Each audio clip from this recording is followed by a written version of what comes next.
school meals. It feels like there was some momentum at the beginning of the session, and then it quickly died down. There was some expansion, but not a lot. Yeah. No, it was exciting going into session because I really felt that, again, as we're talking about the fact that the budget was looking fairly strong, um, and the conversation from public was, let's make sure we feed kids in schools. I think of Rob's analysis that had been for, I think, well over a year, but helping people understand if you want to give working families a tax break, cover these meals and put that money back in those families' pockets to pay for the other things that they need to cover.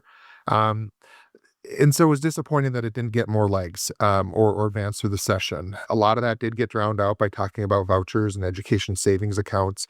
But in that same vein, the other conversations that got drowned out that I know we're going to hear from school districts, from parents and students about is multilingual learner funding, because every community throughout our state is now having people from multiple countries in their school district. Special education funding. We were told, let's put those on the back burner. We're going to get a 3 and 3 per pupil increase, and then the schools can prioritize their needs.